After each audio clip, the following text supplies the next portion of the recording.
Olá, boa noite, bom dia.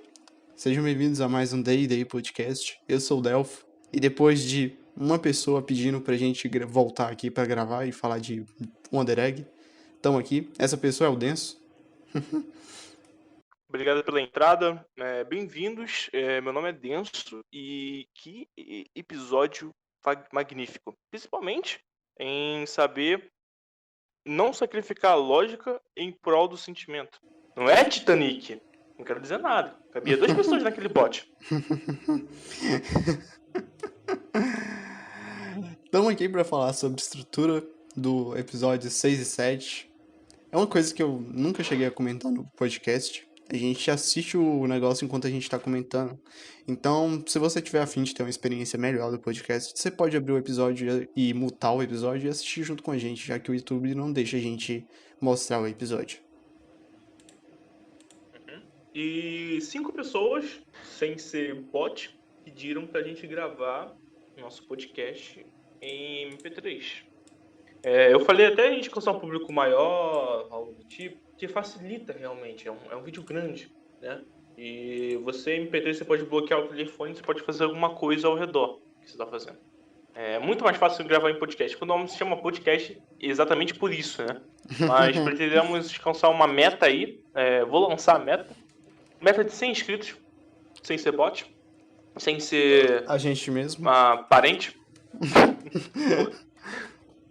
E até esse número chegar, a gente vai gravar dessa forma, postando no YouTube, e vamos converter todos os vídeos, menos aquele nosso primeiro vídeo em MP3, senão vai ficar uma desgraça. Mas, se vocês quiserem que a gente grave episódio 2 e 3, beleza, ótimo, mas por quê? Então, vamos partir agora para o episódio 6 e 7 de On The Egg. Coisas bem interessantes que foram implícitas nesse episódio acerca da espiritualidade e também do conflito da outra, né? Trabalhamos muito mais algo mais interno. Os episódios 6 e 7 principalmente estão trabalhando em um âmbito mais... você tá vendo dentro dos personagens, você tá aprofundando a camada que ele deixou exposta pra gente imergir dentro dessa camada. E dentro dessa camada, como expôs a Rika no episódio 7, no episódio 6 fez a mesma coisa com a outra. Falaram dos traumas, citaram o que isso causa nos personagens, o comportamento, como eles se comportam mediante isso, mediante as outras coisas, mas agora estão falando muito mais menos sobre o trauma e mais sobre o personagem. Sim, relacionando ao trauma, mas é muito mais o personagem individual sendo trabalhado, né? E vemos as figuras mais místicas, as alegorias aí ao rei de Sangatsu no Lion e a garota que esqueceu o nome de Monogatari, o Delphi deve saber. Depende, tem mais de umas 7 por aí. O elenco inteiro de Monogatari parecido com esse personagem de tranças rosas e tal. De tranças rosas? Ah, sim, a Seijo Gahara, que você quer falar? A personagem principal. Não é Seijo Gahara? Você falou assim Goku, eu acho, né? Não, quando eu disse que eu queria fazer a comparação, seria com a Seijo Gahara. Pessoas que assistiram o Bakemonogatari, a primeira temporada de Monogatari, devem saber, mas eu vou dar um breve resumo. A Seijo Gahara tinha alguns problemas com esquisitice, no caso ela via alguns monstros, não necessariamente monstros, mas um monstro atormentava a vida dela, e quando ela foi curada, o monstro passou, uma outra esquisitice passou a assombrar um amigo dela. Só que o que acontecia é que o amigo dela via coisas que não existiam. Só que quem achou que tava maluco, quem era a Seijo Gahara, achou que ela que tava maluca e que ela não conseguia enxergar o monstro, sendo que quem tava maluco é o Araragi. E é algo que dá a entender que quando uma pessoa fica muito tempo com uma certa desconectade, uma destoância da sociedade, tipo, a pessoa vê uma coisa que a sociedade não vê, a pessoa acaba ficando, de certa forma, maluco entre muitas aspas, é claro, mas bem mais distanciada do social, ela não fala muito e ela não expõe muito as suas ideias. Porque sempre que ela expõe as suas ideias, as pessoas chamam ela de maluca e o ciclo continua infinitamente. É legal o Under Egg tratar isso, porque o Dance mesmo vai falar, eu acho que ele vai falar agora, no Japão tem um pouquinho disso, né, Dance? Uhum. Principalmente a parte sobre você tem que se incluir, tem que estar em um escopo, você não pode se destacar, senão você é perseguido, você sofre com várias pressões e tratamentos indiferentes em relação às outras pessoas. E principalmente se tiver algum problema espiritual, algo que você não esteja parte do senso comum, é de se desesperar, porque esse medo implantado ao você ser conivente, porque já acontece de você presenciar outras pessoas sofrendo bullying, isso é muito recorrente no Japão, em quase toda escola vai ter, e você vai ver o porquê, e você não quer fazer parte aqui, do grupo dessa pessoa em especial. E é interessante que eles abordam a espiritualidade com um termo mais alegórico. Como todos os sonhos, né? Essa coisa mais onírica, que é justamente a estrutura, a realidade, como se comportam os sonhos. A palavra onírico significa isso, em seu conceito. Então, eles abordam sempre, tipo, precisamos do outro para vencer, precisamos usar as armas, que às vezes essas armas são autodestrutivas, porém a gente pode, além de usar para se autodestruir, além não, deixar de usar para se autodestruir para destruir nossos próprios inimigos, não da forma que Shingeki faz, mas destruir os inimigos mais metaforicamente dizendo, né? Lidar com as situações com nossas próprias armas que nos destroem. A gente usar para algo bom, a gente usar algo para salvar alguém e se salvar. E é interessante pra caralho isso em Egg, colocado sempre em exaustão, de forma muito pouco forçado. É um conceito que eles trabalham, eles fomentam, deixam evidente, isso é bom. Você precisa do outro. E isso ocorreu ao fim do episódio, porém ainda a gente vai chegar lá. Vamos por partes. E podemos dizer que o conflito, a estrutura de cenas são muito interessantes. Quando apresenta um certo tema a respeito da garota, que não sabemos o que ela tem, sabemos no final do episódio só, problemas espirituais envolvendo isso. E que cena falando nisso. E é estabelecido toda a tensão, não saber resolucionar com esse problema. Em paralelo, cortam para a cena da... esqueci o nome dela. Você tá vendo aí, Delphi? Esqueci o nome dela. Trocaria pra cena do grupo que você tá falando? Não sei se é do grupo que eles repetem o nome do anime. Isso é legal. Ah, Ed, mas é legal. Mas... é a cena do grupo, no caso, os indivíduos. Que no caso. Não, é a próxima garota que eles cortam. Neiro. A Neiro. Nossa, garota.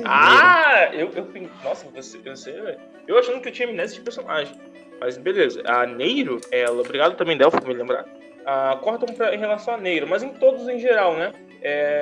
E essa questão de problema mal resolvido, ou coisas envolvendo assuntos mais. Eu estou resolvendo um problema e não estou conseguindo lidar com esse problema, né? Aí corta para todo mundo em geral, porque todo mundo está englobado nisso, todo mundo ainda está tentando lidar com um certo problema, porém a Oto tem isso mais evidenciado durante o episódio. E isso é interessante porque depois passa logo passando do professor, corta para a realidade, e o professor apresenta muito uma figura de opressão, de pressão também, uma pressão social de você cumprir uma função, um objetivo, de você exercer algo na sociedade. E isso é legal, essas transições. É legal quando isso não é do nada, até brusco, né? A mãe primeiro vai falando com ela, vai apresentando tipo, olha, eu tô fazendo isso, sei lá o que, algum comportamento diferente. Aí o diálogo, de maneira orgânica, vai se desenrolando e percebemos que, na verdade, se liga ao professor. E já, enfim, associando isso posteriormente e tal, vemos a Rika completamente... Rika não, a outra completamente revoltada, chutando balde, literalmente chutando balde. Essas ações humanizam muito a personagem, é legal vermos a personagem um pouco sair do seu status quo, né? E despirocar, porque a outra nunca foi despirocar muito assim, sabe? Tipo, Ela desculpa o termo, mas eu geralmente. gosto desse termo. Ela geralmente ela esconde mais. Ela deixa os pensamentos pra trás. O mais perto que a gente já teve dela, entre muitas aspas. Tchau, mãe! Ok. Ok, a minha mãe acabou de sair. Tá. O Ah, mais perto que a gente já teve da personagem despirocando, igual o Denso falou, é quando o Suco caiu. Lembra daquela cena do episódio 4? É isso? Ah, eu não tô lembrando. Mas é o episódio que a Rika aparece. Ah, episódio 3. Episódio 3, quando a Rika aparece e a Rika fica se intrometendo na vida da Otto deliberadamente, sem nenhuma. Sem nenhuma concedimento. E ela começa a falar algumas coisas que a Otto não gosta, que é que ela fala que a beleza é tudo que importa. E o mais perto que a gente já teve da Otto pirando foi quando ela bateu e o copo caiu. Eu e o Denso até analisamos a cena do copo caindo, que seria representada dos sentimentos da Otto transbordando. Ela grita, fala um tom um pouco mais alto do que o comum. Geralmente o tom da Otto é sempre aquele tom muito baixo, que não quer ser ouvido, que não quer ser percebido. Mas nessas cenas ela deixa os sentimentos sair de verdade, ela não se segura. E é interessante ela que quer sair batendo num cone. Eu não sei se isso é proposital, mas o cone geralmente é feito como algo para ser parado, sabe? Se coloca no trânsito para causar algum tipo de restrição e é a outro chutando um cone, que é uma representação de restrição, a outro saindo da sua barreira, sabe? Deixando seus sentimentos passar. Tem algo para falar isso, Denso? Sobre essa cena? E sim, isso é muito bom evidenciado durante o anime. Porque vemos que a personagem entra nesse contraste de status quo que a gente presta atenção mais no que está acontecendo, a gente se preocupa mais, fala, caralho, uma personagem tão introvertida, tão vive numa introspecção muito grande dentro dela, né? Tipo, não é uma certa introspecção, a palavra certa. Mas é muito mais passiva diante a muitas atitudes. E só quando a pressão realmente acontece, ela toma algo em questão de se impor sobre os seus próprios sentimentos, não chegar ao outro, é bem diferente isso. Vemos que ela mudou isso durante o episódio 1 pro 2, né? Uhum. Mas é a mesma questão de você expor sentimentos, às vezes com medo de não só perder alguém, eu acho que isso não foi muito evidenciado, mas sim com essa passividade, né, de é melhor deixar as coisas pro outro lado, eu não vou me impor assim, vai que eu machuco alguém. Esse medo de machucar alguém, esse medo de expor sentimentos para fora é o que define muito a outra. E ela, de alguma forma, mudar esses status, esse lado um pouco mais rica de ser, né? Explosivo, algo do tipo, faz com que a gente olhe e fala, caralho, alguma coisa errada aconteceu. E é exatamente isso. Depois corta, se não me engano, para a cena do professor. Não, delas conversando. Uhum. E depois disso, ela fica um pouco calada, a outra, ela não tem esse tom de ficar calada ou ficar, tipo, quieto. Quem tem muito mais isso é Neiro, enfim. Aí todo mundo percebe aqui que tem algo de errado, assim como a gente percebe, né? Porém, elas ignoram, falam, ó, ela chutou o balde. Não vou perguntar muito. Ela mudou tua atitude. Tá bom, é melhor perguntar. Porque às vezes evitar conflito, evitar que a pessoa volte a um sentimento ruim, volte a algum acontecimento ruim, não é muito bom de se fazer e tal, tipo, mas quando é algo que realmente é preocupante, passando só de uma atitude para outra, né? Vemos que, tá bom, é o momento da gente perguntar.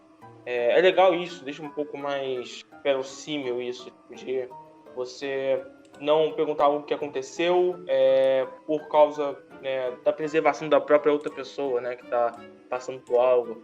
Algo pode ser bobo, genuíno, ou não, mas algo que estressa a pessoa. Normalmente eu teria medo de falar, mano, o que houve e tal, e a pessoa ficar puta e descontar em mim. Enfim. Mas ela agiu de maneira quieta, ela agiu de maneira muito mais introvertida em todos os campos, e isso preocupou todo mundo, fez com que ela perguntasse. E é legal, depois que deram um patch, se eu não me engano, para todas as garotas. Não sei o que Sim. esses patches significam, ao certo. Um símbolo, uma união, uma união que estão com as próprias garotas dentro do grupo. Acho que não é só um patch, é uma representação de acho que um simbolismo maior a um colar de preservação, não, proteção, quero dizer, um colar de proteção, né? Tipo, mas isso até pegando com um aspecto um pouco mais literal da coisa, quando a gente vê no episódio 7. Embora, ainda vamos chegar lá, muitas coisas eu preparo, mas quando chega lá às vezes eu esqueço, isso deve acontecer. Mas acho que não. Mas suponho que não. Mas é legal que depois usam um conceito dos haters, né? Os haters, eles apresentam... Oi? Finalmente, eu só queria. é, Demorou apenas 6 episódios para eles explicarem o conceito. Eu gostaria de deixar claro que Wonder Egg superou ReZero. ReZero aí tá no episódio 70 e ainda não explicou direito todos os conceitos. No episódio 6, eles tiraram um tempinho ali. Bora fazer a diária de hoje, bora explicar aqui os trem. E explicar os trem. Tem as conversas lá. Não sei se é exatamente uma conversa totalmente expositiva.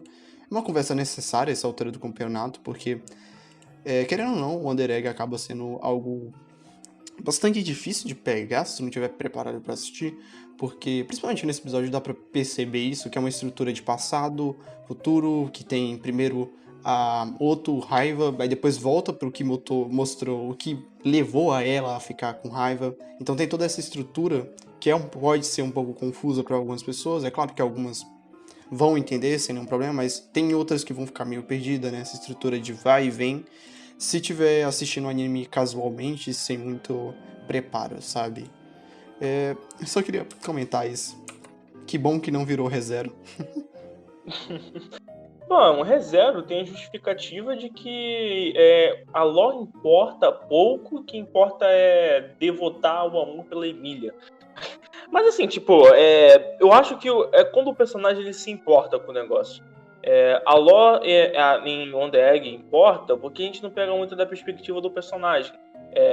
Tem um cara lá, né, que é como se fosse o treinador das garotas, só que são empresários desse mundo, gestores desse mundo, que explicam o conceito de dúvida quando acontece algo, né? E é legal, porque em ReZero ficaria meio estranho, porque o Subaru nunca se preocupou, não tem um interlocutor falando algo.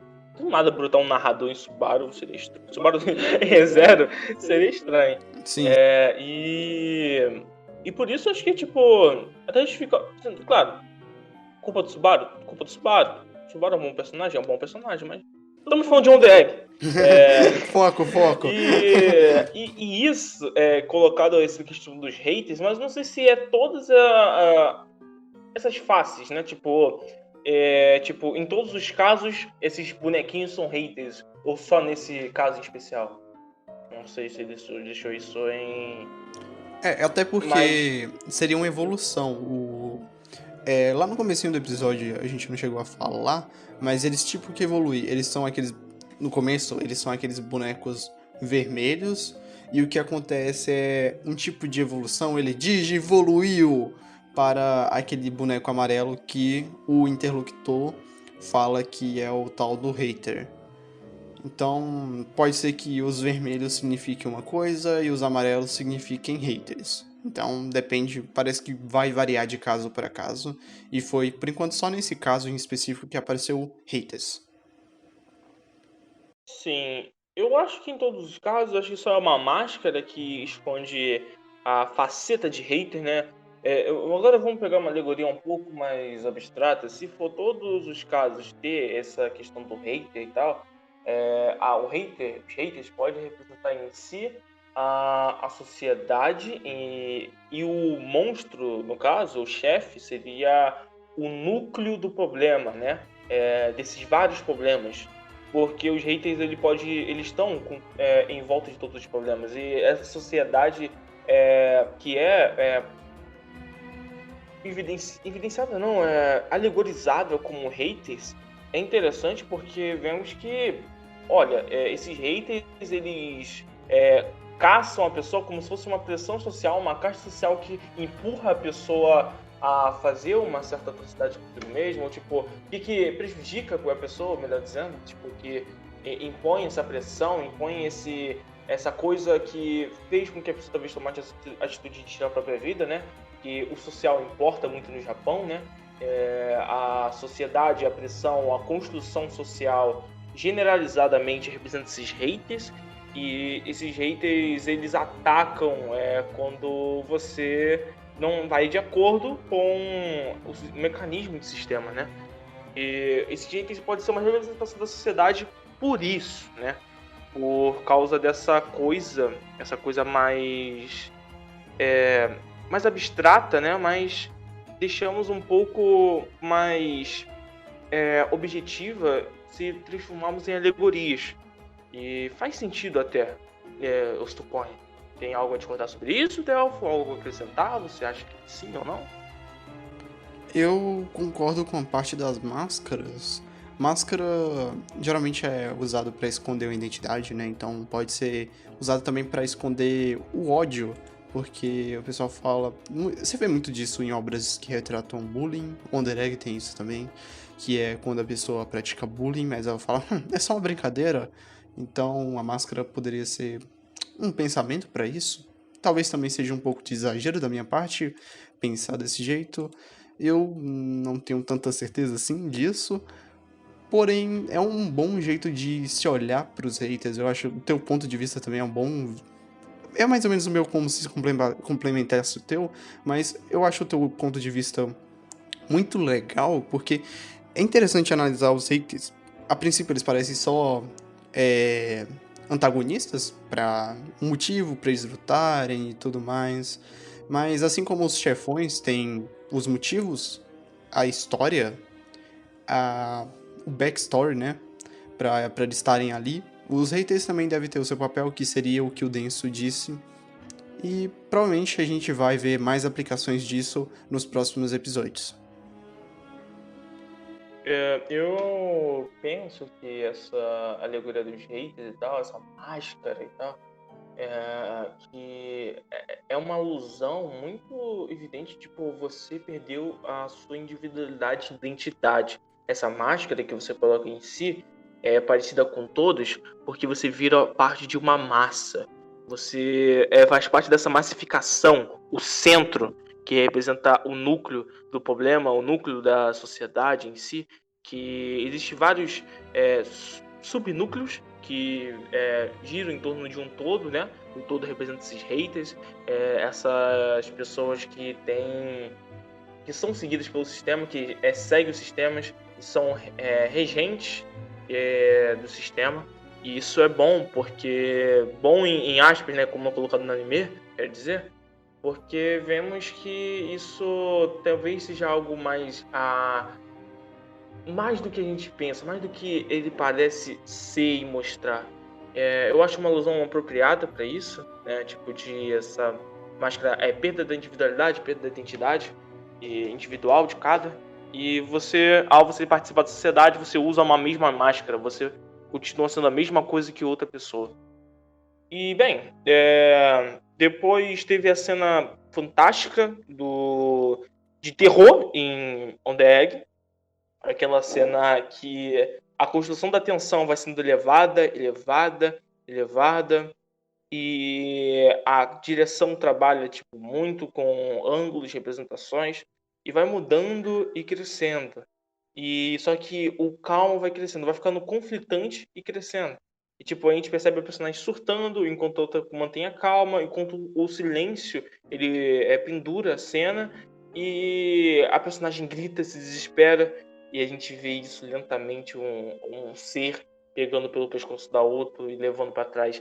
Aquilo é tensão, aquilo é terror. Eu vou falar de um Higurashi aqui não, mas... irmão, essa cena de terror é melhor do que muitos animes já fizeram, que são... tem a proposta inicial de terror. E o On The Egg não é de terror. E eles construíram uma cena de tensão do caralho. Tipo, essa seria uma cena excelente de terror. Eu assim, posso afirmar isso. Eu consumo algumas obras de terror e é horrível. Só às vezes consumo pelo meme, por causa que eu tô em grupo, às vezes, e a galera fica tipo, vamos ver, vamos. Vejo. Beleza. E, Mas, quer falar sobre? e é legal. Eu vou contar sobre o segmento que dá. Depois dela ser arremessada, a gente tem tipo que um apagão. É uma coisa que o Wonder Egg faz bastante mesmo. Que é quando a Otto cai no chão e ela cai com os olhos fechados, tem o segmento de uma cena, uma memória, alguma coisa. No caso que é o que levou a Otto a ficar com raiva, que foi ela encontrar o professor. Então a gente tem uma linearidade que é tensão, isso também é tensão. Tem cenas onde a Otto fica distante, que a distância é enquadrado para poder dar um certo desconforto em determinado, e tudo isso com a narração e o anúncio que a mãe da Otto tá apaixonada pelo professor e eles estão saindo, no caso. E depois tem mais outra cena, que não seria exatamente uma tensão, que é a cena do grupo. Que é quando elas questionam o que acabou de acontecer. Mais uma vez, o Wonder Egg dando uma aula de como que um mistério deve ser feito. Os personagens interagindo com o mistério, expondo o que eles acham sobre o mistério. O que... Eu só deixando claro uma coisa aqui. O que foi dito aqui pela Neiro é o que a Neiro acha, não é uma verdade, nem por enquanto, não tem nada que aponte para uma verdade, é só uma teoria delas, é uma coisa que elas pensam. Assim como elas falaram naquele episódio passado, que a menina teria sido engravidada pelo professor, que é só os personagens Too interagindo com o much, mistério. às vezes too much, negócio meio exagerado o negócio, É, tipo, o negócio... mas são teorias que são até tangíveis de ser ligadas e colocados em mesa, porque o mistério é tão grande, o conflito é tão grande sobre isso que pode ser qualquer coisa, É, literalmente é uma qualquer coisa coisa. muito ampla. É porque dá pra ter várias opções com o que tá sendo trabalhado. E você também tá jogando isso para um grupo de adolescentes. Então, é a mente adolescente trabalhando ali, sabe? Geralmente eles tendem a ter essa área mais sentimental das coisas, porque quando você tá na juventude, os seus hormônios ficam à flor da pele, os relacionamentos e tudo mais. Então, é interessante ver que elas reagem de acordo com a vivência delas. Até a Rika também reage de um jeito um pouco desconfortável com a Neiro falando que a Otto gosta do professor. A Neiro dizendo, né, que ela acha que a Otto gosta do professor. E a Rika interage como tipo uma Fujoshi, talvez? E é legal. É plausível você colocar como isso, né? Tipo, é uma reação muito vívida, né? Tipo, é muito. Não só caricata, né? Mas, tipo, esse exagero, essa expressão facial, dá todo um ar muito, tipo, mais leve pra coisa, o cômico, eu acho, tipo. Distorcer um É, pouco o alívio o cômico. rosto da personagem, mostrar umas expressões mais cartunescas, né? Isso é muito legal, porque dá um ar pra personalidade, dá uma camada mais leve, né? Tipo. E elas são E. adolescentes. Hum? E elas são adolescentes. É normal adolescente fazer brincadeira com essas coisas, ficar rindo assim de coisa séria. Buguei aqui no meio da frase. Tá, e depois dessa cena de alívio cômico, a gente retorna pra tensão, que é a Wonder Egg. Ele faz isso, né? Faz um negócio, uma crescente, aí dá uma pausa, conta uma memória, dependendo, pode ser uma memória, pode ser o presente, pode ser o futuro, depende muito do que quer passar. E tem, então, tem a tensão da garota do monstro, aí a gente tem professor, aí depois a gente tem as garotas interagindo com o mistério do professor, e depois a gente volta pra luta, que é provavelmente representando que a Otto ficou pensando sobre isso. Eu não lembro direito se a luta se passa no presente ou é no futuro, mas seria a Otto lembrando disso. E ela acorda e voltamos pro campo de batalha. Susume Tatakai. É muito legal essa dinâmica da batalha. Tipo, todas as batalhas de One Egg são muito bem dirigidas. Mantém a tensão certa. Aí a pressão dos golpes parece que são fortes mesmo. Tipo, além da reação da personagem, a personagem ser resistente, mas você sente o impacto. Principalmente quando a barriga da outra é pressionada assim, a gente fica, caralho, meu Deus, meu estômago. E toda essa imersão é muito bem aplicada durante essas lutas, cara. É que eles carregam o sentimento da batalha, carregam o sentimento da coisa, né? Sendo construída. E sempre, tipo, aquele clichê que acho que a gente vai ver em On The Egg. Pegamos algum objeto peculiar de uma personagem e usamos para ganhar e vencer esse boss ou algo do tipo. Que no caso é a representação, é a mensagem do anime, né? A mensagem de união. É a grande mensagem do anime. E é bom eles ressaltarem essa mensagem, como eu disse anteriormente. E ela relacionar isso, professor, inimigo, pressão, envolvendo as próprias coisas que a gente não sabe, a espiritualidade, a representação de coisas que a gente não sabe, e o professor, esse mistério, essa coisa mais mística, né, ligando a muitos paralelos, pode ser tangível a isso. Sim. Porque vemos que ela tem essa perspectiva do professor. Ela vê esse professor como um ser que pode ser motivo de tanta coisa ruim acontecendo, mas a mesma coisa se atrai. Esse mistério é atraente de alguma forma. Mas não dizendo a questão de Scooby-Doo, vamos resolver esse mistério, mas o mistério em questão tipo, do quantas arestas ele abre, assim, pra gente tentar embranhar e conhecer o personagem, conhecer quem ele deve ser. E ela se permite, ela luta contra essa pressão que ela mesma impõe sobre o professor ser um inimigo, ser uma ameaça por esse mistério, por esse desconhecido, né? Religião, espíritos, desconhecido, tudo sendo muito bem tangível. E é muito bom que essas alegorias estão aplicadas à própria direção trabalhando. E não a gente correlaciona uma cena daquela cena. Não, as cenas estão todas juntas e bem integradas. E é muito bom isso sendo apresentado. É toda uma sequência. Tanto. Só acrescentando. Que enquanto a Otto vai vendo uma coisa sobrenatural, que é esse monstro paranormal, né? Essa esquisitice, ô Monogatari. Então, enquanto ela vai vendo essas coisas, ela também vai vendo os mistérios. Coisas que ela também não entende muito bem.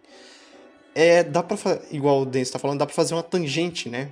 Que é mistério e o mistério do professor, e aí o paranormal. E é tudo sequenciado, tem uma linha orgânica, é uma sequência viva, é uma coisa que faz sentido, todo episódio faz sentido. Não é uma coisa que eles vão mostrar, nossa, olha como esse bicho paranormal é legal, ela tem que pegar uma Xuxa pra poder ver. Carambolas, moleque, isso é muito legal. Não, é uma coisa que faz sentido pra narrativa.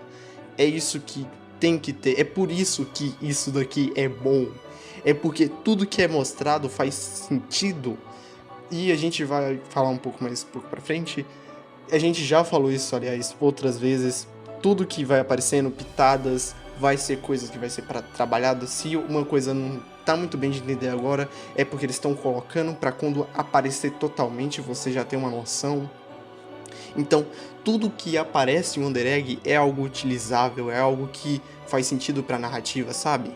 É Nossa, quando você vai somar isso tudo na balança, é isso que faz o anime ser melhor do que outro, é isso que faz o anime ser tão memorável, e é isso que me faz acreditar, finalmente anunciando, que o Wonder Egg vai ter um final bom e vai ser um dos meus animes favoritos, talvez. Ó, o cara finalmente saindo do armário com o The Egg. A respeito da outra, que é muito interessante, e uma coisa que eu não captei muito bem da direção. Essa parte dela sair da banheira, o que levou o gatilho a ela fazer aquilo? A mãe falando que tem algo no bolso dela, o que aquilo quis dizer exatamente? Tipo, eu achando que ela achou o amuleto, né? Da Otto, que ela ganhou. Eu falei, ué, será que é isso? Mas não é isso? O que levou ela a fazer isso? Qual foi o ponto de partida? Você sabe? Seria talvez a. Não exatamente, mas é uma coisa que talvez algumas pessoas vão entender, mas sabe quando você tá pensando em alguma coisa e você fica conectando os seus pensamentos? Então, você tem todo a crescente da Otto lidando com o paranormal, igual eu já falei, e ela pensando sobre os mistérios. Então, talvez a frase da mãe dela tenha feito finalmente ela perceber alguma coisa. Eu acho que é o acúmulo de pensamentos anteriores. Exatamente. Talvez essas falas É isso que eu foram tô só tentando, é isso que eu acumuladas tô em tentando segundo plano. falar. É aí que eu tô tentando chegar mesmo. É o acúmulo de pensamentos e quando coloca a última gota, que é a mãe falando que tem alguma coisa nos seus bolsos, a outra se toca. É verdade, eu tenho que fazer alguma coisa. E vamos para uma cena linda de chuva. É, que o Odeeg sabe muito bem fazer tudo se movimentando ao redor, né? A roupa não é aquelas roupas completamente que parece que são roupas coladas, mas não são roupas coladas. Tipo, a roupa se movimenta conforme a articulação do personagem se movimenta. Eu já ressaltei isso, não sei quando. Acho que foi naquele episódio de Desastroso 2 e 3 que nossa gravação se desastrosa, a produção. Acho que eu falei naquele episódio que ninguém viu. E então, é sobre as coisas se movimentarem ao redor, as coisas serem muito vivas em Wonder Egg, tipo, muita Animação. fluidez isso, a animação muito refinada em uns pontos bem não mundanos, mas dá todo um realce naquela cena, dá toda uma beleza naquela cena. Tipo, você movimentar a camisa com o braço e outra parte da camisa responder por isso, e você vê algo muito vivo, mano. Você vê algo muito verossímil acontecendo. Tipo, a roupa se movimentando junto já é um detalhe muito bem, quase único em One Egg, sabe? É um Egg que gosta de usar essas movimentações. Tipo, e é bom. E Mas pode falar, essa cena agora é toda sua. vamos lá. A cena final, que eu acho que é essa. Se a cena do meio foi uma tensão, talvez essa daqui tenha deixado muito nego na ponta do pé. Eu sinceramente fiquei tão ansioso para ver o que a outro queria dizer que. Sabe por quê? Sabe por que você ficou tão ansioso? Direção, a gente tá esfregando isso pra você ficar com isso gravado na tua mente. A direção de Wonder Egg é linda. Então, a gente tem a composição da chuva, que é, igual o Denso já falou, linda, muito linda. Chuva geralmente representa mudança, né? E a gente tem uma crescente de mudança. Começa com a Otto correndo na chuva, passando por pessoas. E conforme ela vai correndo, o tempo vai passando e para de chover. Aí tem um close nas folhas que estão ali, naquele sol de fim de chuva, que você sabe que teve uma mudança. Essa mudança é uma mudança de pensamento da Otto. E com essa mudança de pensamento, que ela já tinha tomado coragem, ela finalmente vai falar com o professor. O que essa cena quer dizer? Na minha opinião, na minha leitura do desenho, do anime, o professor representaria um conceito, representaria a ideia de escola. A Otto é uma hikikomori, lembrando aí dos podcast passado, Hikikomori é uma pessoa isolada na sua casa, isolado no seu quarto, que não sai. Ela, depois dos todos os fatos que aconteceu com a garota lá, qual que é o nome da garota, Denis? A amiga. É... A amiga da esqueci o outra nome dela. que cometeu crime contra a própria vida. Mas então, a gente tem esse fato que aconteceu na vida da Otto e ela se isolou. Mas antes disso, tem uma coisa bem interessante que vai ligar com o finalzinho, a última cena. A Otto, ela como é que passava por um tipo de pressão social por ela ter heterocromia. Sabe, heterocromia? O olho dela é de cores diferentes. Tem uma linha de texto que eu não vou lembrar de qual episódio que é, mas ela chega a comentar que ela... Eu acho que é no primeiro episódio, ela chega a comentar com a garota lá que ela não dava muito bem com os outros alunos porque ela tinha os olhos diferentes, o pessoal estranhava. Até com o que o Denso falou, se você é diferente no Japão, você é excluído, você é errado, entre muitas aspas. Então a gente tem a Otto sempre usando a mecha, tampando o olho. E quando a menina comete o que comete, quando ela faz o que ela faz, a Otto corta. Ela sai totalmente da escola. E ela vira oficialmente uma Hikikomori. Mas então começam os eventos de Wonder Egg.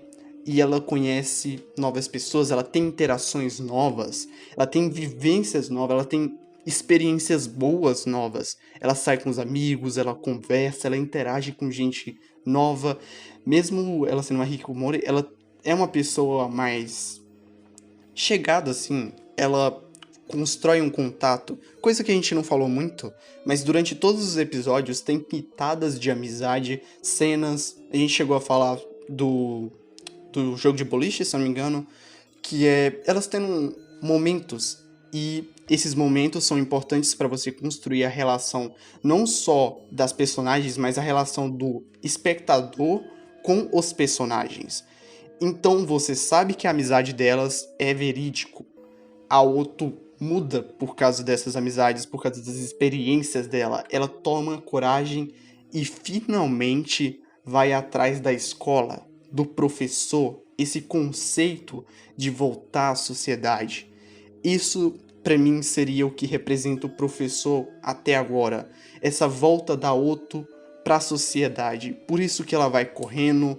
E outro detalhe da direção, sempre que a Otto vai se dirigir pro professor, é de cabeça para baixo. A gente tem uma cena que mostra a Otto correndo e ela vai chegando perto do professor, o professor vai ficando maior, como se fosse até intimidador, porque a Otto tem medo da sociedade. E ela pega no professor, ela abaixa a cabeça e a gente tem um foco dos olhos da Otto olhando para baixo, coisa de Monogatari que a gente tem muito, que é os olhos, e depois a gente tem um corte pro que os olhos da Otto tá vendo, que é os pés do professor. A Otto tem medo de olhar diretamente para ele, ela olha para baixo, ela tem medo de interagir com a sociedade por causa talvez dos olhos dela, quem sabe? Então, juntando as coragens que todas as experiências que ela teve até esse episódio, a gente vê ela finalmente olhando para cima e olhando nos olhos do professor e preparando para declarar com toda a sua energia, com toda a sua determinação, que ela finalmente tá pronta para voltar. Então, a gente tem a cena dela, uma cena bem focada na direção, é uma cena do pescoço até o topo da cabeça, que mostra totalmente visível o rosto da Otto de frente para alguém olhando diretamente nos olhos. Tem uma luz dizendo talvez que ela finalmente está iluminada, que ela finalmente tá mais certa do que ela quer fazer. Então ela olha e dá um sorriso dizendo que ela quer voltar para a escola, que ela quer deixar de ser uma Hikikomori. E ela faz o último gesto para fechar o anime, que ela arrumando a mecha do cabelo e expondo o olho dela com heterocromia, mostrando que ela finalmente está pronta para enfrentar, que ela tá determinada, que ela é uma pessoa forte. A Otto é linda e ela tá ciente disso. É lindo. Essa cena é linda, é toda a tensão, tudo aqui, a música, trilha sonora, uau, que coisa linda.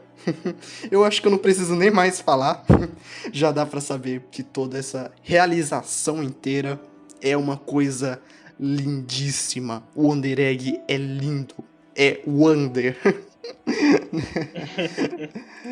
E eu gosto muito que essa cena, né, traz um novo plano, uma nova profundidade, uma outra faceta ao professor. Porque além de ele exercer esse conceito, ele tem outros prováveis no caso, ideias a ser implementadas no anime. Ele tem mais a ser trabalhado como um personagem. Ele é um conceito, mas ele é mais do que um conceito. Ele ainda está em reverse Gale, porém esse segundo plano remete muito, vai ser solucionado no final essa coisa desse conflito da outra ainda não foi solucionado, né? Provavelmente o destaque que deram para ele não é apenas um conceito de eu quero voltar, pressão social encarnada em ser de certo assombração, um monstro, né? As esquisses seria o professor mais ou menos representando isso, tipo como todos os memórias da escola, né? E eu acho que não é apenas só isso, né? Alguns trejeitos apresentando algumas falas, as cenas deram demais para ele, não representa apenas o conceito. Por isso que eu acredito que, sim, o Delphi está certo por uma parte, porém é só uma camada a ser acrescentada sobre o professor. Não é ele exercendo como um personagem em si, tipo, é só uma parte dele, mas vai ter muito mais a gente descascar sobre esse personagem que tá sendo bem recorrente no anime. Essa cebola enorme que é todos os personagens de Wonder Egg. Essa cebola com camadas e camadas e camadas. Eu acho que de certa forma tu também tá certo. Sim. E, bem, vamos para o episódio 7. Episódio 7 então. Vamos lá. O episódio 7, cara, ele trouxe muita riqueza ao anime e eu juro, eu não consegui assistir de forma tão racional esse episódio em primeira vista. Ele deu muitas tendências mais fortes, ele fez tudo com mais intensidade do que ele fazia antes, em questão de impacto mesmo, porque foi do início ao fim esse episódio. E com uma personagem que a gente se importa, né? Que a gente criou um laço, a gente se importa, né? E como eu tava dizendo anteriormente, eles aprofundaram na personagem, não no trauma da personagem.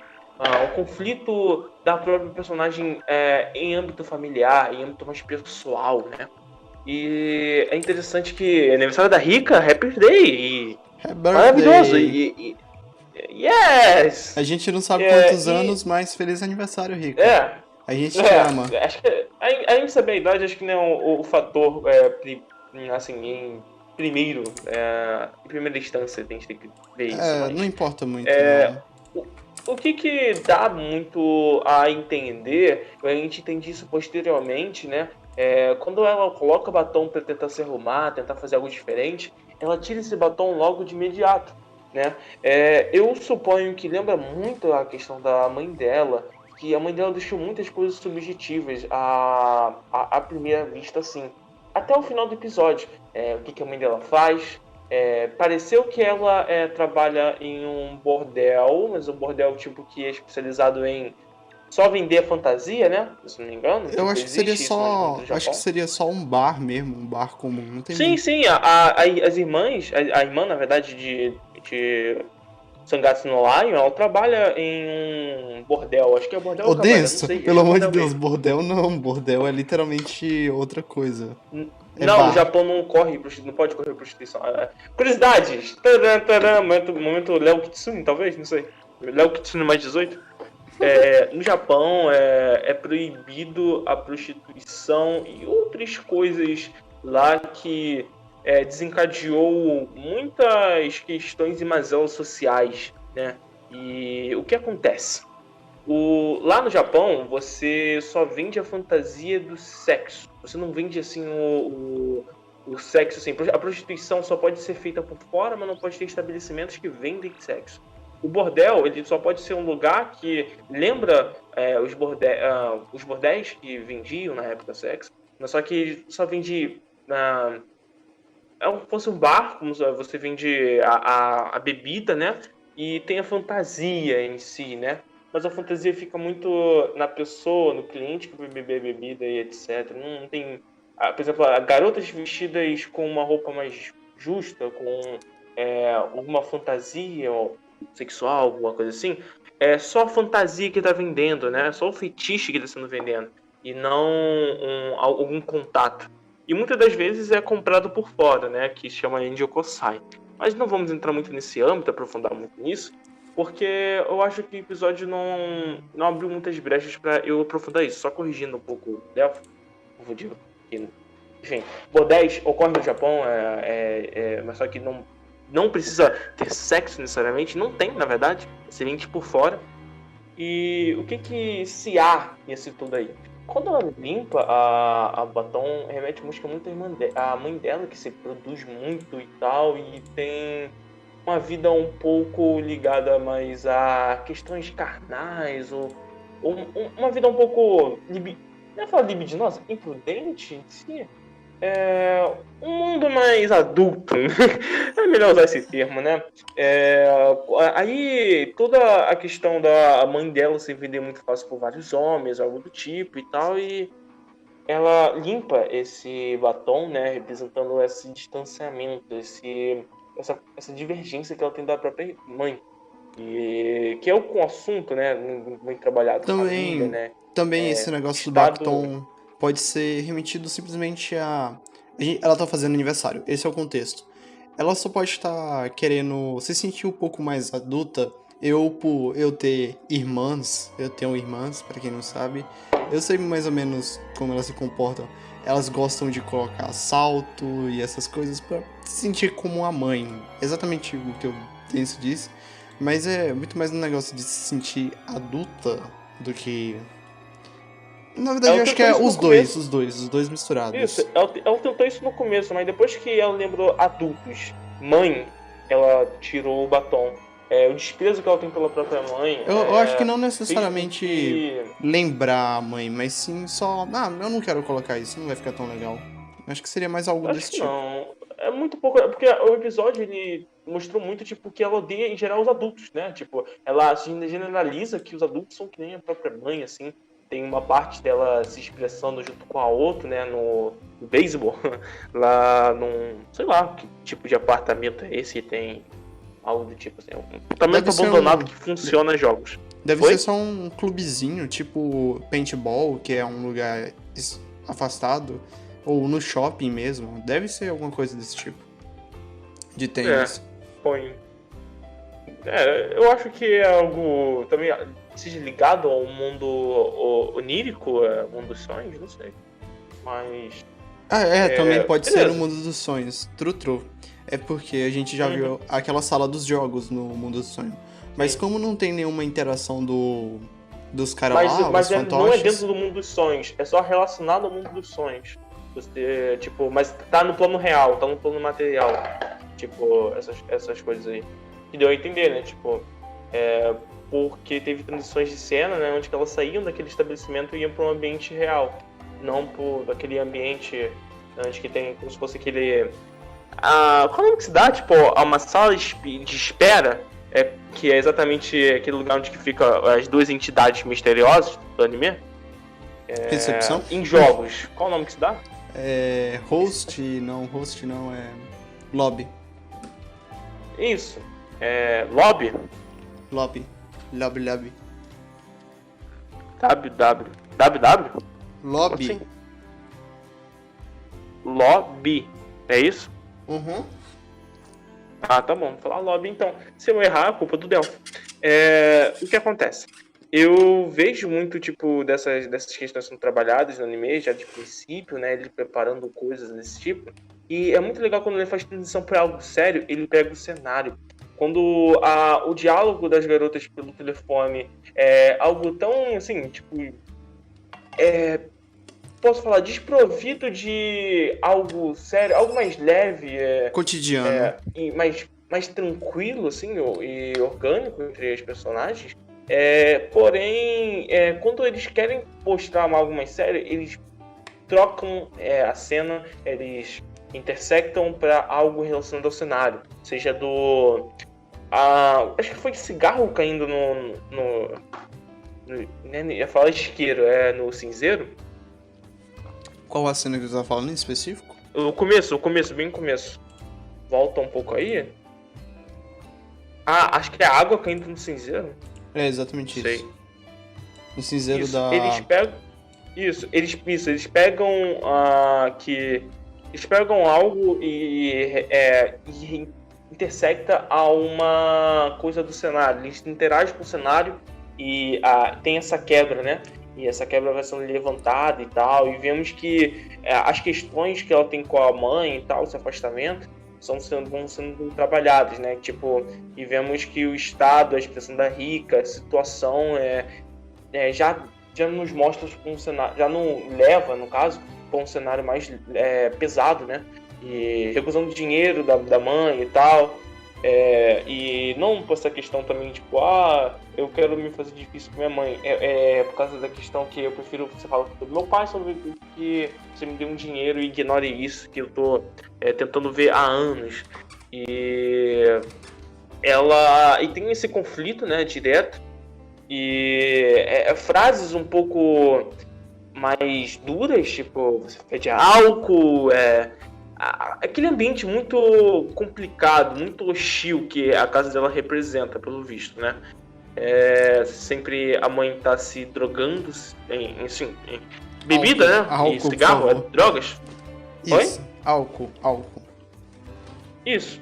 Tá se alcoolizando, usando falo medicamentos. Usando de substâncias que deteriorizam a própria saúde, né?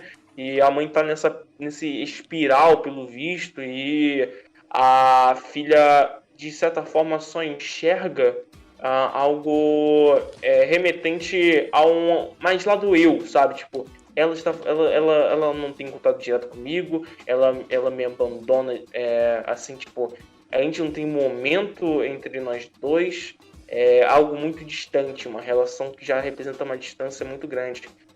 Posso até ligar um pouco a questão do Tomoya de Clannade com o seu pai. Nossa, verdade. O primeiro episódio já mostra isso, só que agora tá mostrando no episódio aí da Rika. Era uma relação um pouco que parecida, o começo, no caso, não a resolução. A resolução é muito mais prolongada no anime, no Clannade, porque o foco é em outras coisas também, né? Então, tô trazendo aqui uma referência a um dos grandes animes aí da indústria, né? Meu preferido, pra quem não saiba. Eu concordo dessa ideia também, só queria deixar claro, não vou perder a oportunidade de falar que Clannade é um dos melhores animes que já saiu. Em âmbito de personagem, construção de mundo, etc. O cara é impressionante, mas voltando aqui pra Under Egg, depois corta, tipo, pra abertura, né? A abertura já não te tira daquele ambiente um pouco mais hostil e vamos saindo, tipo, de maneira um pouco mais orgânica, um pouco mais verossímil para uma cena mais leve. E isso é bom, usar a abertura para cortar essa cena e depois a gente vai para uma cena mais leve. Porque acho que não funcionaria tão bem se não tivesse abertura, eu suponho. E talvez sim funcionaria, por causa que a gente tem internalizado que a Rika, ela é uma pessoa que esconde talvez essas coisas, né? Tipo, pessoais da mãe, né? Essas coisas que ela passa em casa, esses conflitos. Na verdade, então, não é que ela esconde, é que ela prefere não dizer. Tem um diálogo... Não dizer, isso. Tem um diálogo pra que ela acho fala... que ela vai dizer, assim. Tem diálogos que ela chega a citar que a mãe dela é tóxica quando ela tá no quarto lá. Mas ela fala que aquilo acontece, mas não explica muita coisa, ela não gosta muito de tocar no assunto. Tanto é que a gente vai ver isso quando a Neiro passar dos limites e a Rika passar instantaneamente de uma pessoa segurando a barra para uma pessoa quase à beira do surto. Na verdade, aquela coisa dela subestimar, que a gente já conversou no episódio 2 e 3, se não me engano, não lembro ao certo. De ela subestimar muito um problema dela, que ela trazer como algo mais leve do que não é, né? Então ela subestima muito as questões e os males que ela carrega. E ela faz isso durante esse episódio, né, o começo, no caso, né? Começo não, né, nessa interação das quatro. E quando algo que distorce um pouco a própria Rika dessa realidade, que rompe, tipo, alguma coisa que dá um gatilho para ela deixar de levar aquilo com mais leveza, essa camada de autopreservação se romper, é Neiro dizendo algo que... mostra aí na tela, porque eu tenho que lembrar, esqueci, caralho. Papapá, papapá, papapá, papapá.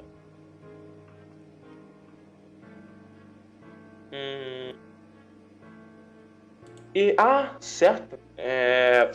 Corta esse silêncio constrangedor.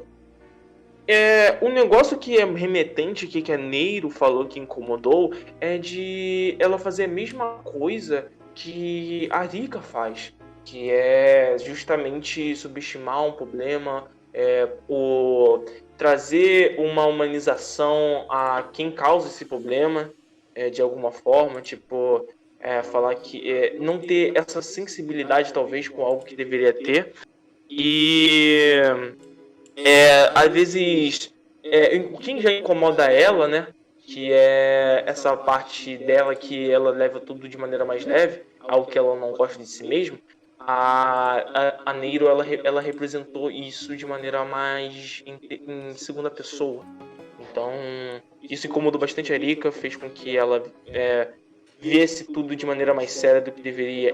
A Neiro forçou algo sério, né? E talvez não deu a devida, assim, o que eu posso falar? Julgou muito a questão da como a Rika vê tudo aquilo, então tirou muito ela do status quo, né? Que a própria Erika ela constrói para si mesma, para se proteger. É muito legal também quando fala sobre negócio de codependência, né? Eu vi isso muito em Oregairu, um anime fantástico, porra, um dos melhores, acho que top 5 do ano passado, 2020, que lançou a terceira temporada, no caso, e a questão da codependência é muito abordada lá, essa temática, e é justamente uma relação que os dois saem prejudicados, em alguma parte física, sentimental, mas eles dependem um do outro de alguma forma, emocionalmente ligados por algo egoísta, por algo que se um não tiver o outro, eles vão acabar se desconstruindo de maneira, tipo, posso falar, se derrubando, demolindo-se a si mesmo, né, tipo, então é abordado isso. Eu não sei com qual embasamento que ela falou com dependência entre as duas. O que você acha, Delphi, exatamente? Tipo... Eu só concordo contigo, Tenso. Não teria como concordar mais. Então, tá bom, ótimo. E eu continuo o episódio aí, tipo... E é interessante que antes disso... Aliás, é interessante que depois disso a gente tem um close na boca. Eu já falei um pouco mais cedo sobre closes e cenas.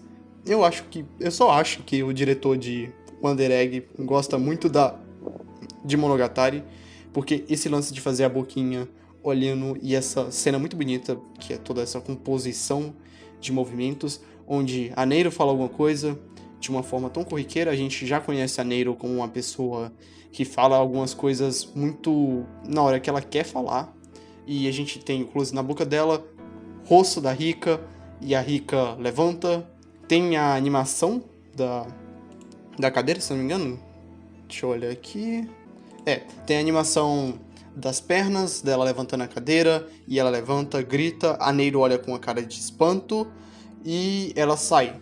No caso, a Rika. Ela sai. E o cabelo se move muito, tipo, em relação à agitação Sim, dela. é algo que Monogatari faz. Depois a gente tá num ambiente que não dá pra saber direito onde é. E ela passa a mão num sofá que tá empoeirado. Talvez dando a entender que o que ela tá pensando é algo mais soterrado, algo que você não quer muito mostrar, você quer limpar, tirar dali. E aparece a Otto. A própria alusão ao interior da Rika, né? O interior emocional dela, né? Como se encontra. Eu acho que isso foi bem direto até, tipo, essa alegoria, tipo, no meio que foi apresentada. Não é tão, como posso falar, difícil de se perceber, né? Não é tão... Não é profundo. Sim, é profundo, mas não... É só difícil, né? Tipo, de você falar, caralho, ligar os pontos e falar, tipo, representa isso. É muito mais fácil, porque é uma ligação já direta, sabe? Tipo, não é algo indireto que você tem que pegar uma referência de outra referência. Isso é muito bem posto no anime. E Aparece a é Otto. legal que... Oi? Aparece a Otto. A Otto tá... É incrível, a Otto tá muito disposta, assim, pelas amigas dela. É resultado do crescimento constante da Otto como pessoa. Ela parece de uma forma muito amigável. Ela não tá ali pra ser exatamente uma salvadora, tanto é que o anime não coloca a Otto como uma salvadora. A gente vai entender isso lá pro final, mas a Otto tá ali mais como um ombro amigo mesmo. E ela fala que as duas têm que se ajudar. Afinal de contas, elas são amigas e é isso que amigas fazem. E a Otto fala que ela faz isso porque ela também, de certa forma, entende o problema da Rika, porque ela não entende, se dá tão bem assim com a mãe dela. Não igual a Rika, é claro. O problema da Rika e da mãe dela é um pouco bem mais complexo do que o problema da Otto, mas é de certa forma relacionável até certo nível. E a gente tem um corte pro túnel onde ela tá andando com a Otto. E é interessante que seja um túnel, porque aqui a Rika vai dar um diálogo dizendo que ela vai ser séria. Ela tá num túnel, entrando. Geralmente túnel são feitos para fazer memórias, para dar aquele ar de profundidade. Então, quando a Rika e a Otto entram nesse túnel, elas entram no interior da Rika, nas memórias dela, na cabeça. A Rika que não tá de brincadeira, que só tá ali de forma séria. A Rika séria, se eu não me engano é assim que ela chega a se chamar. E começa um monólogo sobre como a Rika se sente desconfortável com essa relação entre ela e a mãe dela. É um monólogo justamente porque, interrompendo você rapidinho, Pode porque continuar. é a parte de uma amiga escutar primeiro do que tem a dizer, sabe? Tipo, e não mais ou menos apontar como a Neiro errou, né? Tipo, em apenas só ouvir, ela questionou, ela quis participar da conversa, mas é muito mais a outra entende que ela precisa desabafar, ela precisa expor isso, né? E também é legal que ela expôs isso de maneira sincera, né? Como tu disse, o modo sério normalmente é a maneira que ela não subestima mais seus problemas. Ela lida com seus problemas, ela encara seus problemas de forma que dê o devido valor a eles, né? Tipo, devido importância a esses problemas, assim. Pode continuar? Só interromper só para acrescentar algumas coisas aí. Eu acho interessante que depois disso tem um corte pra gente entender outra faceta. Se eu não me engano, até agora não tinha sido revelado que a Neiro não tem pais. É interessante fazer uma revelação nessa hora, porque de certa forma você até entende a insensibilidade da Neiro quanto a esse assunto, porque ela nunca teve nenhum contato com ele, de certa forma. O primeiro contato podemos supor que é com o caso da Rika, mas não é certeza, é claro. Não dá a entender se ela é uma órfã ou qualquer outra coisa do tipo. Ela simplesmente diz que nunca teve nenhum contato com os pais. E aí a gente vai pra essa cena, que é a cena que já dá pra ver que tá de noite, numa espécie de grade, né? Eu não sei muito bem o que essa grade teria a dizer, mas ali elas usam o ambiente pra poder mostrar a casa da Rika. E fala lá que é um bar, viu? É ótimo que eles conduzem isso de maneira, tipo, até como se fosse um pouco da outro participando, quando deve participar, mais ou menos, né? Tipo, indagando, dando importância ao problema da Rika, né?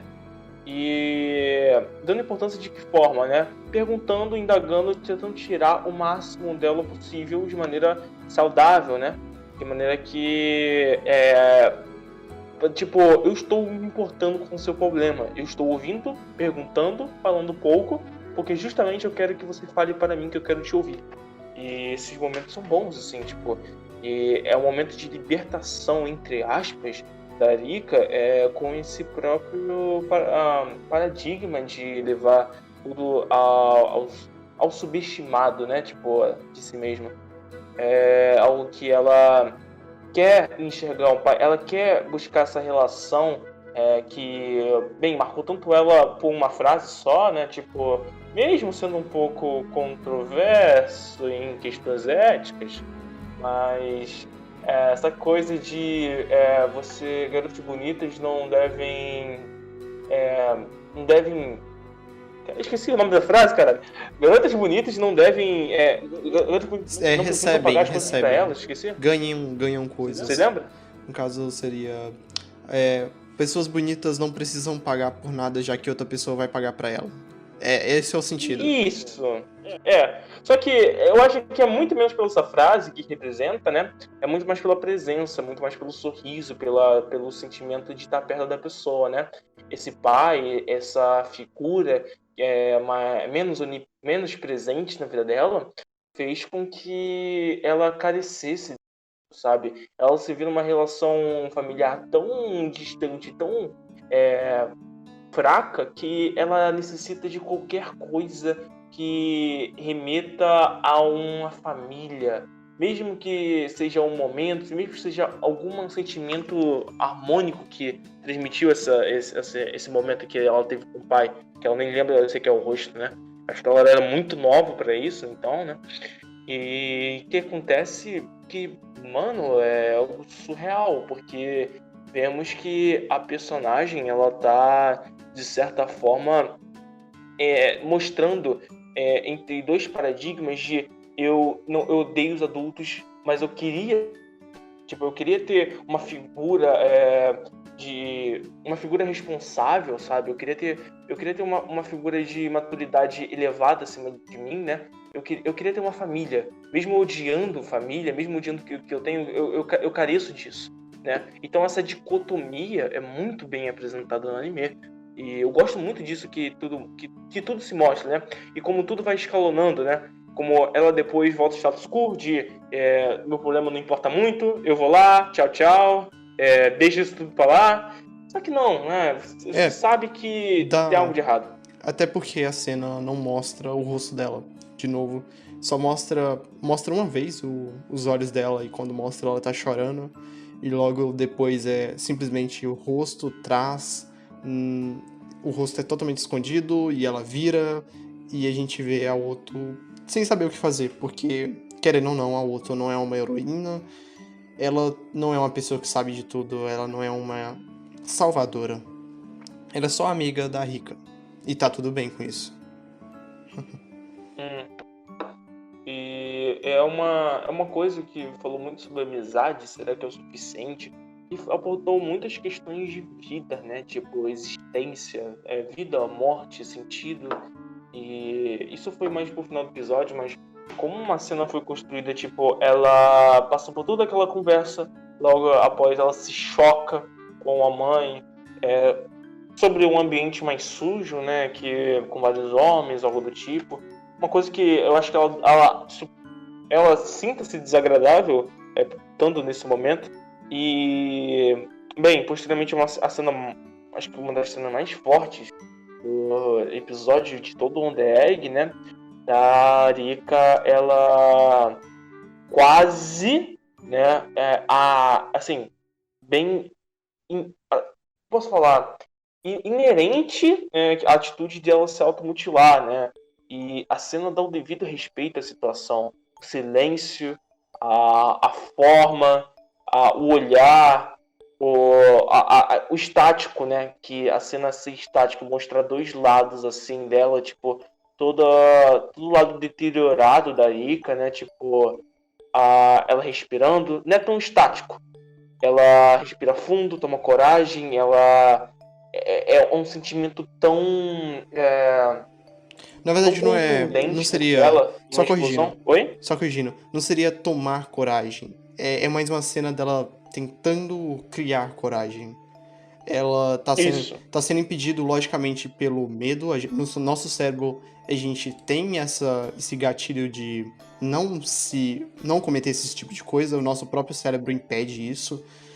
Então é mais uma luta psicológica dela. É claro que não é uma luta boa, ela não deveria estar fazendo essa luta, só deixando bem claro isso. Não é ela tomando coragem, não é ela tendo coragem, é ela tentando ter coragem. E não é uma coragem boa, no caso. Tipo, é um sentimento de tentar diminuir, né? A dor que ela sente dentro dela, colocando uma dor externa. E é o que muitas pessoas que sofrem desses problemas psicológicos fazem, né? Consigo mesmo. E a justificativa se mantém quase nessa, né? Além do próprio ódio reversivo a si mesmo, que faz com que as questões dela não gostar de si mesma, de se odiar, talvez, possivelmente porque a mãe dela não... ela pensa que a mãe dela não queria ter ela é uma filha desejada, ela é uma descartável, uma pessoa que não era para ter nascido. Então, essas questões de existência, de abandono familiar, ela é uma pessoa completamente não valorizada pela família, né? Onde que o pilar do acolhimento deveria ser ali, e essa ausência toda causou vários problemas dentro daí. E vemos tudo isso sendo colocado, de maneira exemplar. O próprio episódio dando respeito a isso, o próprio episódio dando os processos, e esse momento de algo tem para impedir a gente, mesmo que seja algo que a gente não tenha muita conexão, talvez, porque é uma figura que a gente esquece dessa dor, possivelmente, né? Por um momento. Às vezes a gente faz isso por alguém que está do nosso lado, um ser que provavelmente, pelo olhar, não quer ver a gente sofrer, não quer ver a gente passar por essas dores. E a Rika, provavelmente ela sente esse sentimento quando olha pra tartaruga, né? Tipo, olhando pra ela, meio que com o olhar de, acho que não desaprovação. Quase, tipo, o que está acontecendo? Por que você está fazendo isso e tal? Ela não teria coragem de fazer isso na frente de qualquer ser. Acho que é um ato muito, assim, íntimo, de um jeito... Bem, tudo não é de maneira romantizando isso, claro que não, mas íntimo Seria Oi? seria mais um ato que você não quer mostrar, uma faceta que você não quer mostrar para os outros. Expor. Isso. Então, essa coisa de que apenas sendo um ser pequeno, seja um ser consciente que está vendo ela fazendo isso, impede dela cometer essa atitude. E é legal que eles criam um assunto de maternidade, né? Tipo, com esse episódio, já implantando como inicialização, né? Ponto de partida pela tartaruga, né? Representando o próprio filho, né? Tipo, o mascote, no caso, né? Uhum. Representando a própria questão de dono, de eu preciso de você e você tem que precisar de mim, você precisa de mim também. Falamos de codependência, mas seria uma codependência não tóxica, seria uma relação que se vira uma amizade, no caso, né? Se vira um laço bom, assim, que os dois dependem um do outro, mas dependem de maneira que não prejudique, sabe? Tipo, que some, que exponencializa as próprias coisas do eu e do outro, né? Não é uma... Do outro não, do eu mesmo. Oi? Não é uma relação simbiótica, assim por dizer, e sim uma relação mutual. Sim. Uma relação onde os dois aproveitam e se divertem. Isso. A maioria das relações são assim, tipo... Devem ser. A gente tem a proporcionar a pessoa tem que proporcionar pra gente, seja pela presença, seja por algo. Eu gosto de uma teoria que falam que todas as atitudes humanas provém advento de algo egoísta, né? Eu não vou entrar nesse âmbito, não tô aqui para falar muito sobre essa filosofia, vamos aqui pro episódio. E depois é mostrado o sonho dela, né? Tipo, essa questão da garota que se matou por... Mas uma mazela... Claro, a mazela do Japão que eu não soube externalizar do episódio 6, que me falta talvez pesquisa, talvez eu tive a incompetência de não pesquisar, mas essa questão de espiritualidade, de você ser um clarividente, né? E tendo esses sentidos um pouco mais indiferente dos outros, né? É muito bom destacar o indiferente, e não ser acolhido, não acreditar em você e ver você como uma pessoa completamente assim, despirocada, distorcida, um ser que não se adequa aos padrões, mesmo tipo você tendo esses sentidos mais religiosos. No Japão é muito proveito isso, né, tipo da religiosidade, que lá são várias religiões sendo trabalhadas, mas em âmbito escolar, você tendo essas percepções às vezes atrapalha de você se relacionar com as pessoas, e as pessoas, quando percebem que você tem isso, tem medo de se afastar, de entrar em contato com você, por causa que, bem, você tem contatos com seres que eu não conheço. Esse medo justamente cria isso também. Mas deve ser algo muito mais além do que eu tô falando, né, que acontece no Japão, essa questão da espiritualidade. Esse episódio aqui deixou um pouco mais evidente, deixou uma resposta um pouco mais... não posso falar... De uma escala mundial mesmo, de devoção a uma religião, a uma crença, mesmo ao extremo, né? Tipo, fanatismo religioso, certo? É um meio, talvez, de se agarrar a uma esperança, mas essa esperança talvez não pode te trazer algo que venha da luz, né? Aproveito da luz. Sim, a luz representar uma subversão da escuridão, ter esse conceito mais implicado no anime. E tudo isso é muito, muito bem colocado, tipo, sobre essas coisas, assim, tipo, a garota que se matou foi por causa que elas passavam, a mãe dela, volta um pouco o episódio aí pra eu relembrar. Posteriormente, foi tudo bem arquitetado, porque a garota ela se matou por um desespero que acontecia entre a família, entre esse caos que estava acontecendo da vida dela, e não só em âmbito familiar, assim, tipo, sim, com problemas pessoais dos pais e dela mesma, né? Uma crise e esse apego a uma esperança de forma completamente desesperada, né? Isso fez com que ela seguisse de maneira ilógica algumas coisas e devotasse sua vida a um ato de, bem, o máximo ato da covardia consigo mesmo, que é o suicídio, né? Uma fuga deliberada que... o que separa as pessoas da vida e da morte, principalmente, é o medo de se matar. É o medo não de se matar, é o medo da morte em si.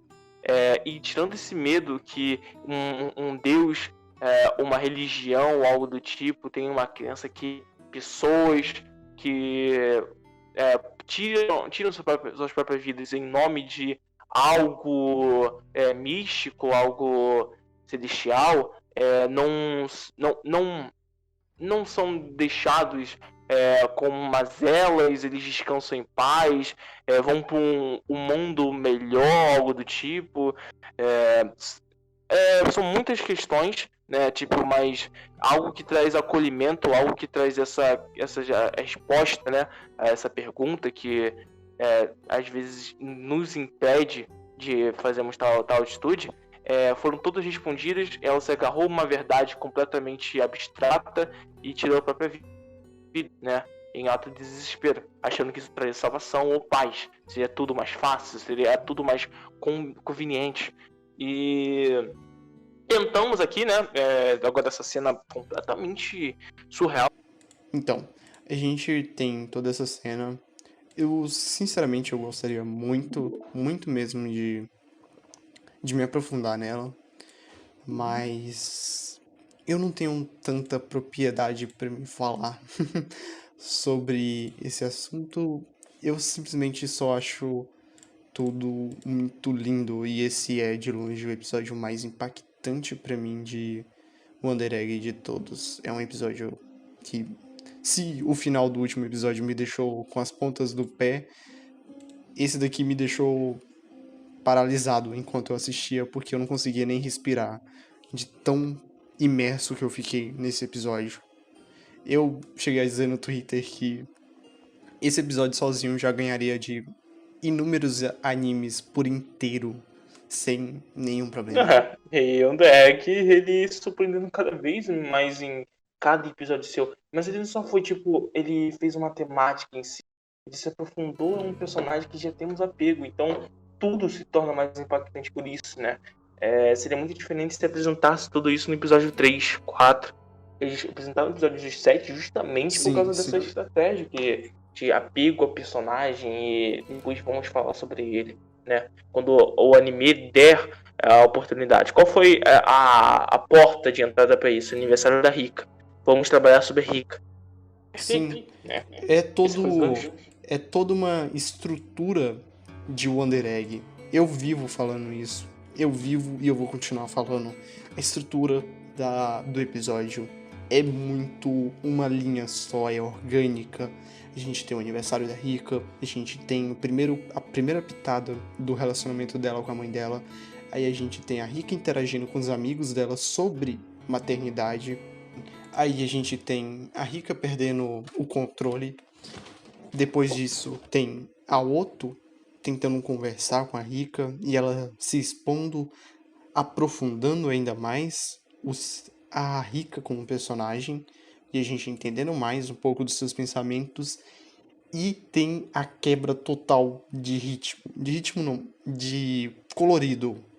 Que é quando o Denso até chegou a falar, que é quando aparece o bar, que é essa coisa mais adulta. Então a gente tem um ritmo que vai ficando mais tenso, mais pesado, mais denso. E dá aquela cena, que é a cena dela no quarto, e o sonho por fim. Então é toda uma estrutura que é constante, ela faz sentido, é uma estrutura coerente, é uma estrutura muito boa. É uma estrutura de narrativa que, meu Deus, que poucos animes que conseguem fazer isso. É muito pouco sério. Conectar personagem e mundo e dar devida importância e falar sobre um tema tão delicado como a automutilação, abandono familiar e outras temáticas e tal que pegam muito em On The Egg, dão muito a despertar esse soco na cara que eles te dão, principalmente nesse episódio que é com muita violência, esse soco na cara, por causa de um apego de uma personagem junto à temática que eles sabem trabalhar muito bem. E eu adoro a parte que ela quase desiste da própria vida, quando ela é quase manipulada, quanto a garota que foi manipulada também, que ela criticou, você foi manipulado, você só tirou sua vida. Aí depois disso ela quase se passa pela mesma coisa, aquela coisa da dicotomia, né? Você faz isso? Nossa, meu Deus, eu também faço isso.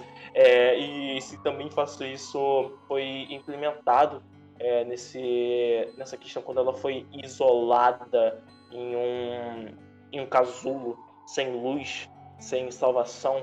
Mesmo a voz das amigas tentando chegar nela não foi suficiente. Foi algo que foi muito mais forte.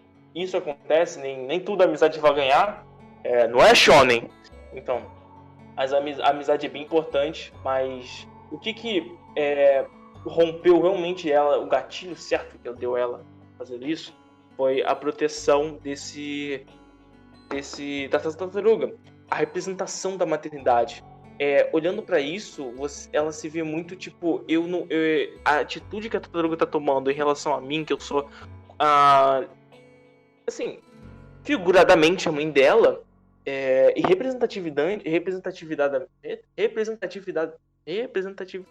caralho. Ajuda aqui. Representatividade. Oi? Representatividade. Representatividade, eu acho que não sei se existe essa palavra.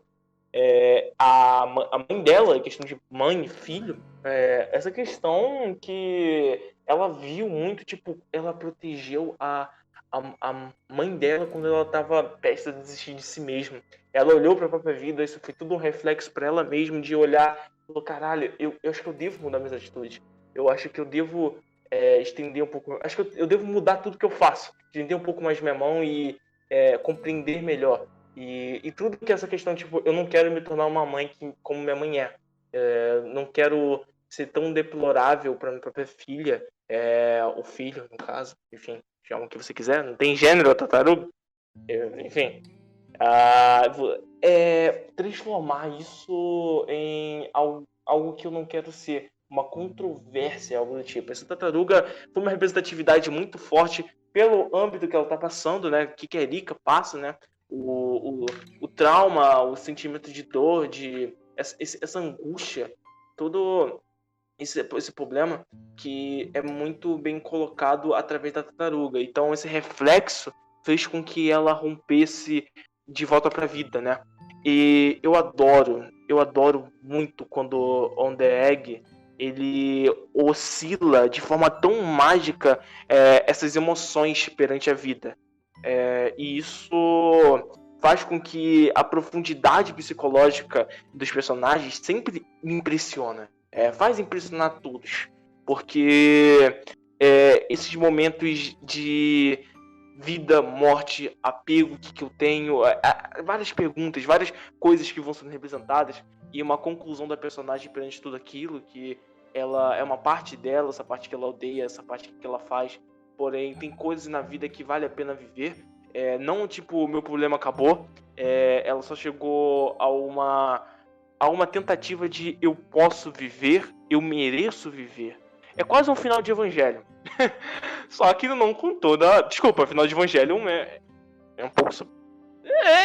É superior. Essa cena é ótima, quase perfeita. Não perfeita, mas. Só dando mais um detalhe de naturalidade. Uma coisa um pouco. Uau, isso é muito pessoal, você tá bem.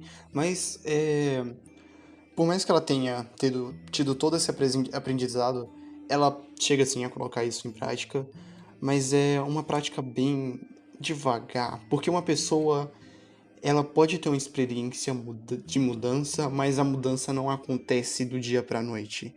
Então, por mais que quando a mãe dela pergunta para ela se ela vai abandonar, pergunta não, afirma que a Rika vai abandonar ela, a Rika diz que vai abandonar, mas agora não. É uma resposta talvez até um pouco meio sem graça de se dar para uma pessoa, mas dá para ter uma noção de que a Rika tá querendo mudar. E mudança é uma coisa que exige tempo e esforço. Não é uma coisa que vai acontecer repentinamente só porque você teve uma experiência. A experiência é importante, mas é tudo uma construção. Mudar o seu jeito é uma coisa bastante difícil. Então é importante que nessa finalização seja algo bem natural, porque todo o anime é muito orgânico. Então é importante que tenha algo Deve ser orgânico, na verdade. Sim. Então, a finalização é algo que à primeira vista pode parecer, nossa, mas ela não aprendeu nada. Sim, ela aprendeu. Ela aprendeu, só que uma pessoa não muda assim tão ligeiro. Dá pra ver traços de mudança, porém, ainda é um começo. É que nem a Otto no primeiro episódio. A Otto deu o primeiro passo para se abrir para outra pessoa no primeiro episódio. A gente não falou sobre isso em podcast, a gente chegou a comentar em off, mas a Otto no primeiro episódio, ela corre dos problemas à primeira vista, mas no final do episódio ela vai pra cima de tudo com os problemas, contra os problemas. É o primeiro passo pra mudança. E hoje em E dia, o no segundo episódio episódio, 6, e hoje em dia, tipo, já evidenciou isso, né? sim, a Otto já tá mudando. Já dá pra ver que ela mudou do primeiro episódio pra agora. Sim. Então, é uma mudança gradual, é uma mudança natural, é uma coisa que você veria acontecendo. É uma coisa muito bem escrita. Lenta, Como deve ser. especialmente. Como é, na verdade. Isso, como acontece a maioria das vezes. Às vezes ocorre mudanças bruscas, mas sim, mas não é algo mais natural e. Natural, não é que digamos natural. Algo mais recorrente, né? O predomínio é essa coisa mais lenta. E a conclusão que ela chega de que ela quer viver a vida olhando por outras questões, porque a tartaruga foi o meio de ela ver as amigas, sem isso ela ainda estava completamente cega, né? Porque o gatilho que fez ela despertar e voltar para a consciência, para a vida, foi realmente esse reflexo, como eu disse anteriormente. E tudo isso muito bem representado em On The Egg. Esse episódio eu fiquei com o Peter Parker do Chaves, sim, eu fiquei paralisado até na Andy. É bizarro que a Andy é toda felizinha, é toda tipo fofa, moer, e eu fiquei em choque. O choque que a passando. Indy dá, o choque que a Indy dá é de lascar. É que nem o episódio 16 de Clannad da segunda temporada. Pô, Caraca, deu até esse depressão top. aqui agora. Agora é o momento de momento fios, tá ligado? Daqui, Meu amigo, podcast. quem assistiu tá Incrível, sabendo cara. o que a gente tá falando. Quem não souber, beleza, veja Clannad, você saberá. Já é uma proposta, um desafio para você. Desafio bom. Então esse episódio pra mim foi, sim, perfeito, foi intenso, acho que foi o melhor episódio de On The Egg em si, por causa que Todas essas coisas que a eu gente diria falou. melhor em exímio de impacto, né? E teve seus porquês, né? Personagem, tempo, e só funcionaria se fosse o episódio 7, se tivesse no episódio 7, e funcionaria como funcionou, no caso. Então, porra, mano, fantástico, mano. O Derek continua sendo um 10. Eu não tenho, acho que, mais nada a declarar além do meu apego, do meu amor que eu tenho pra essa obra. E como eu vejo agora, depois desse episódio, algumas coisas da minha vida de forma diferente. Soluço, de forma diferente. E isso é maravilhoso, porque o anime que te machuca, que te choca, que te mostra que te joga pra fora dessa bolha que você tá e te mostra a realidade em sua volta é algo fantástico. Obras assim que te quebram, que te deixa com uma perspectiva de terceira pessoa pra própria vida é perfeito. Porque é obras que vão causar mudança em você, que vão ser efetivas e relevantes pra sua vida, de alguma forma. Pequena, grande. E é bom que obras machuquem, é bom que obras toquem na ferida. E o meu amor por literatura, o amor por. Não literatura em si, mas o consumo de artes visuais em si, é isso. Mangás, animes, light novel, livros e outras coisas que. Tudo de bom. O meu amor são completamente similares e igual. O que pode se assimilar é essa parte de o negócio de jogar pra fora e de jogar pra longe. Isso é perfeito. Então, aqui finalizamos esse episódio. Tem algo declarado, Elfo? Uma despedida? Não sei. Eu recomendei o Under Egg pra um amigo, ele tá assistindo e ele adorou. Eu acho que é uma conquista pra mim. Eu fiz alguém assistir o Under Egg. Pra mim, isso é maravilhoso. Se você tá assistindo, Eu também fiz gostou. uma pessoa assistir um drag hoje. Ela vai comentar ainda comigo. Impressionante, tipo, eu falei, caralho, ela não enrolou. Tipo, falou, eu tava já querendo ver, manda o link. Eu falei, tá bom, caralho, eu fui que nem uma criança feliz pra caralho que ganhou, tipo, a primeira mesada da vida, tá ligado? Pegando dinheiro da carteira da mãe, tá ligado? Nossa senhora, isso foi maravilhoso. Aí Recomende. eu também tô divulgando bem. Obrigado, 16 inscritos do canal, tirando 6, os 7 que são A gente. Exatamente. Eu não, acho que são 5 ou 4. Não sei quantas de bots o Delphi criou. Mas. Vai saber. Obrigado, 16 inscritos. E muitos sei que são reais, a maioria. Porque eu divulguei para essas pessoas eu já tive contato. Obrigado, Twitter, você tá me dando alcance. O YouTube é uma merda para alcançar, então é isso, que a gente continue expandindo o nosso trabalho, alcançando mais pessoas e vamos questionar. A última frase do Mamãe Falei, como ele termina o vídeo, vamos questionar. É isso, nada a acrescentar e valeu, até mais. Obrigado. Tchau.